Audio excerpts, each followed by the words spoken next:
Germinal de Zola, chapitre 1.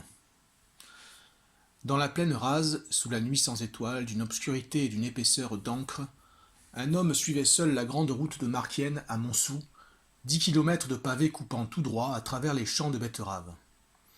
Devant lui, il ne voyait même pas le sol noir, et il n'avait la sensation de l'immense horizon plat que par les souffles du vent de mars, des rafales larges comme sur une mer, glacée d'avoir balayé des lieues de marais et de terre nue. Aucune ombre d'arbre ne tachait le ciel. Le pavé se déroulait avec la rectitude d'une jetée au milieu de l'embrun aveuglant des ténèbres. L'homme était parti de Marquienne vers 2 heures. Il marchait d'un pas allongé, grelottant sous le coton aminci de sa veste et de son pantalon de velours. Un petit paquet, noué dans un mouchoir à carreaux, le gênait beaucoup. Et il le serrait contre ses flancs, tantôt d'un coude, tantôt de l'autre, pour glisser au fond de ses poches les 2 mains à la fois, des mains gourdes que les lanières du vent d'est faisaient saigner. Une seule idée occupait sa tête vide d'ouvrier sans travail et sans gîte, l'espoir que le froid serait moins vif après le lever du jour.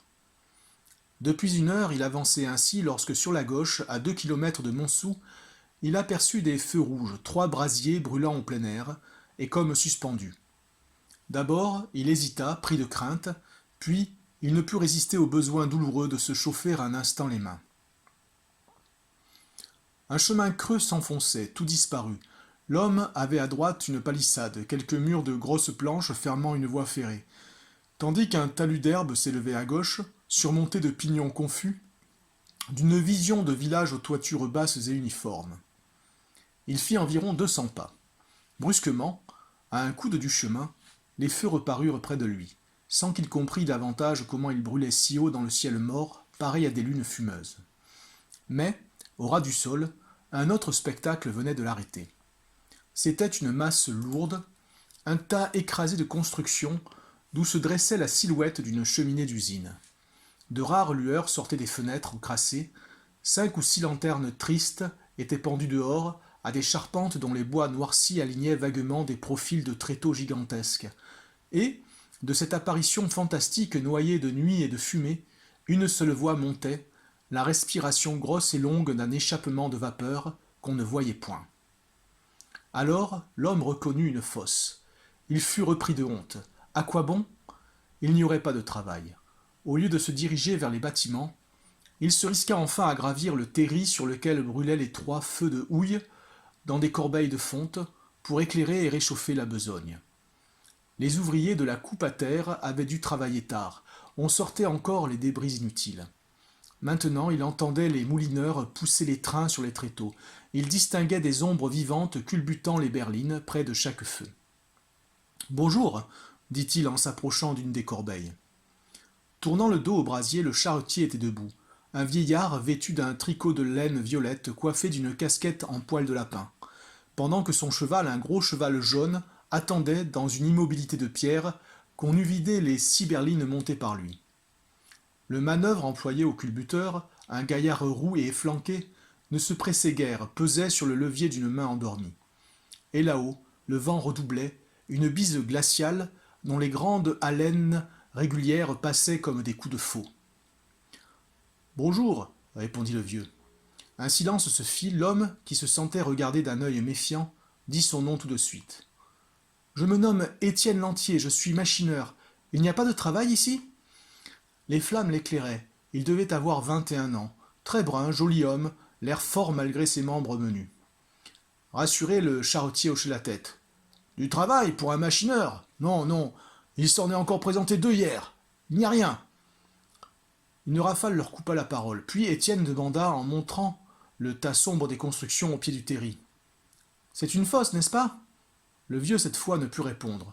Un violent accès de toux l'étranglait. Enfin, il cracha et son crachat sur le sol empourpré laissa une tache noire.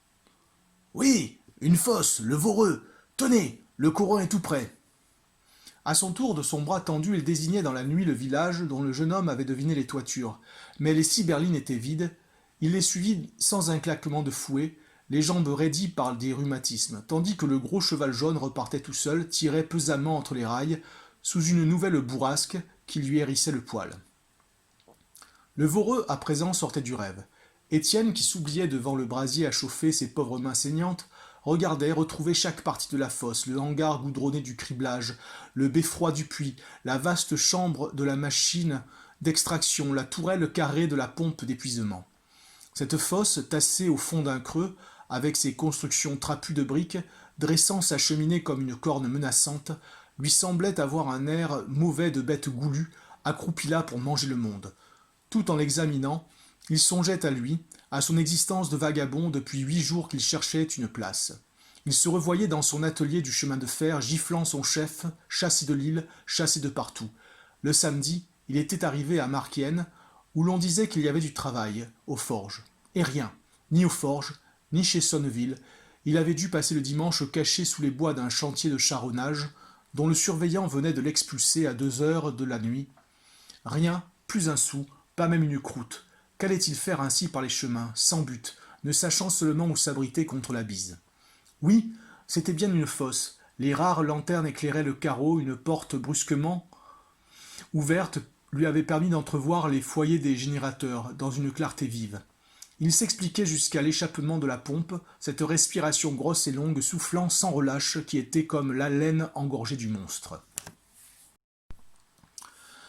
Le manœuvre du culbuteur gonflant le dos n'avait pas même levé les yeux sur Étienne, et celui-ci allait ramasser son petit paquet tombé à terre lorsqu'un accès de toux annonça le retour du charretier.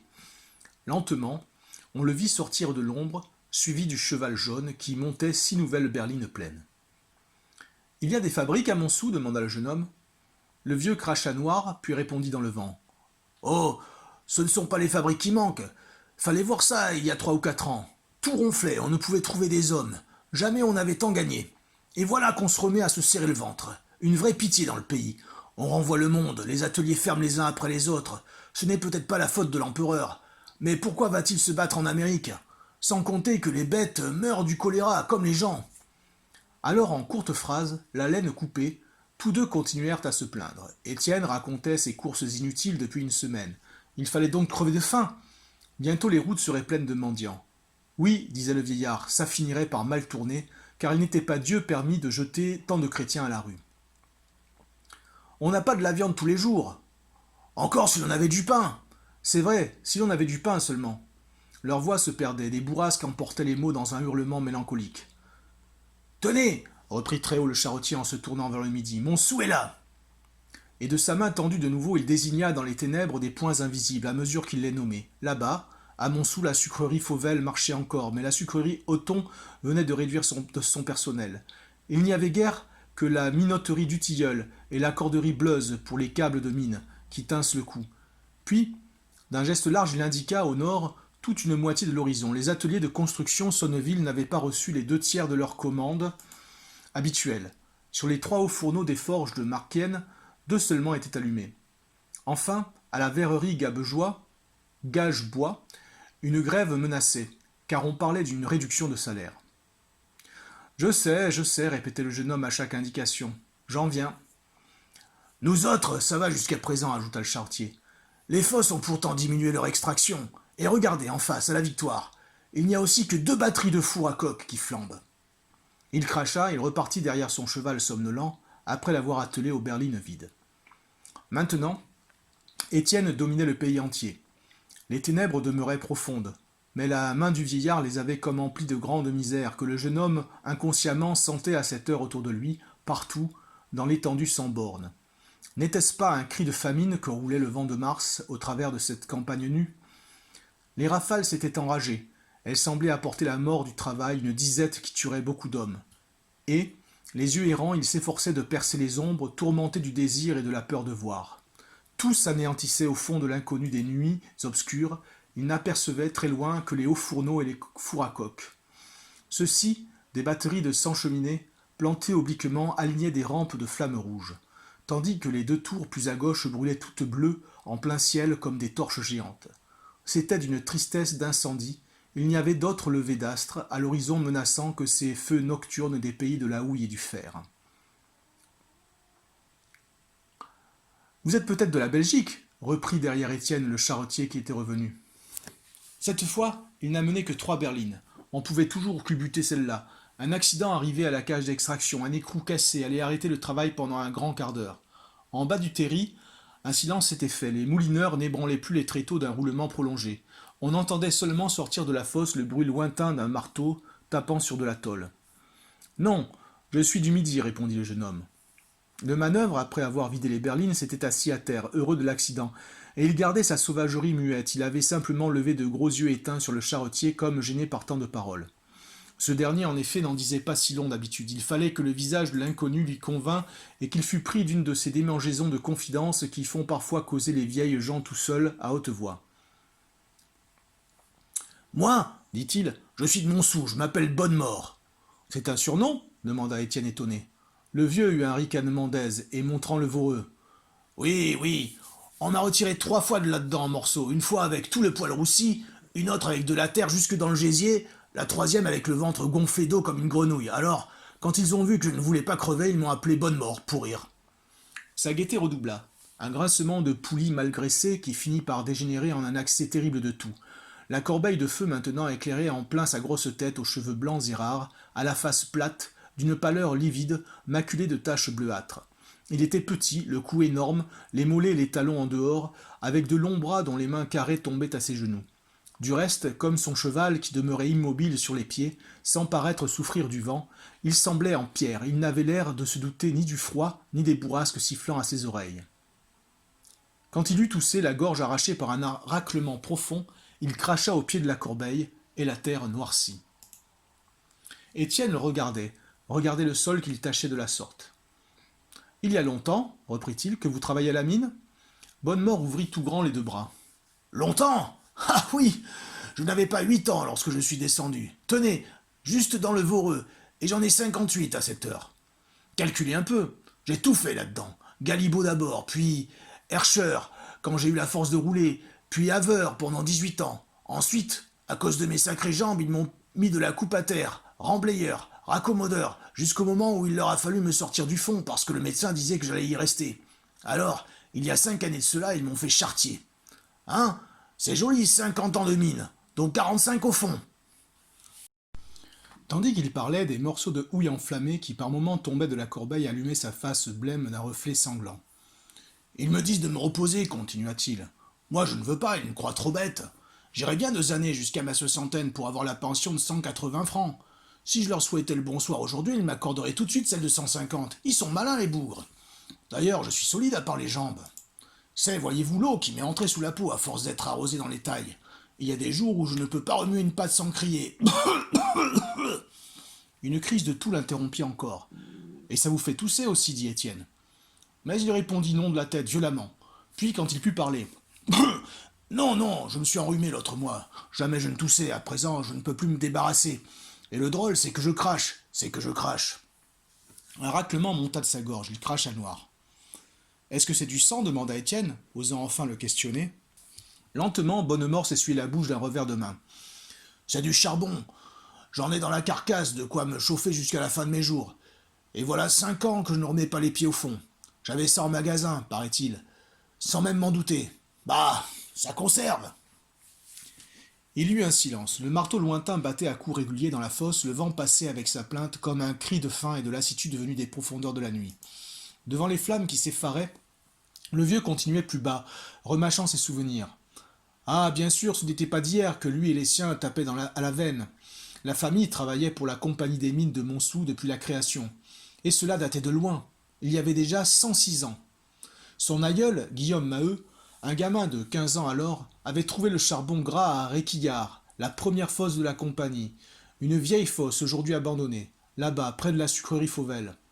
Tout le pays le savait, à preuve que la veine découverte s'appelait la veine Guillaume, du prénom de son grand-père. Il ne l'avait pas connue. Un gros à ce qu'on racontait très fort, mort de vieillesse à 60 ans. Puis, son père, Nicolas Maheu, dit le Rouge, âgé de 40 ans à peine, était resté dans le Voreux, que l'on fonçait en ce temps-là. Un éboulement, un aplatissement complet, le sang bu et les eaux avalées par les roches. 2 de ses oncles et ses 3 frères plus tard y avaient aussi laissé leur peau. Lui, Vincent Maheu, qui en était sorti à peu près entier, les jambes mal d'aplomb seulement, passait pour un malin. Quoi faire d'ailleurs? Il fallait travailler. On faisait ça de père en fils, comme on aurait fait autre chose. Son fils, Toussaint Maheu, y crevaient maintenant, et ses petits-fils et tout son monde, qui logeait en face, dans le coron. 106 ans d'abattage, les mioches après les vieux, pour le même patron. Hein? Beaucoup de bourgeois n'auraient pas su dire si bien leur histoire. Encore, lorsqu'on mange, murmura de nouveau Étienne. C'est ce que je dis. Tant qu'on a du pain à manger, on peut vivre. Bonnemort se tut, les yeux tournés vers le coron où des lueurs s'allumaient une à une. 4 heures sonnaient au clocher de Montsou, le froid devenait plus vif. Et elle est riche, votre compagnie? Reprit Étienne. Le vieux haussa les épaules, puis les laissa retomber, comme accablé sous un écroulement d'écus. Ah oui, ah oui. Pas aussi riche peut-être que sa voisine, la compagnie d'Anzin, mais des millions et des millions tout de même, on ne compte plus. 19 fosses, dont 13 pour l'exploitation, le Voreux, la Victoire, Crèvecoeur, Mirou, Saint-Thomas, Madeleine, Feutry-Cantel, d'autres encore, et 6 pour l'épuisement ou l'aérage, comme Réquillart. 10 000 ouvriers, des concessions qui s'étendent sur 67 communes, une extraction de 5 000 tonnes par jour, un chemin de fer reliant toutes les fosses, et des ateliers et des fabriques. Ah oui, ça, il y en a de l'argent. Un roulement de berline sur les tréteaux fit dresser les oreilles du gros cheval jaune. En bas, la cage devait être réparée, les moulineurs avaient repris leur besogne. Pendant qu'il attelait sa bête pour redescendre, le charretier ajouta doucement en s'adressant à elle. Faut pas t'habituer à bavarder, fichu paresseux. Si monsieur Hennebeau savait à quoi tu perds le temps. Étienne, songeur, regardait la nuit. Il demanda. Alors, c'est à monsieur Hennebeau la mine? Non, expliqua le vieux. Monsieur Hennebeau n'est que le directeur général, il est payé comme nous. D'un geste, le jeune homme montra l'immensité des ténèbres. À qui est-ce donc tout ça? Mais Bonnemort resta un instant suffoqué par une nouvelle crise d'une telle violence qu'il ne pouvait reprendre haleine. Enfin, quand il eut craché et essuyé l'écume noire de ses lèvres, il dit dans le vent qui redoublait. Hein? À qui tout ça? Mais on n'en sait rien, à des gens.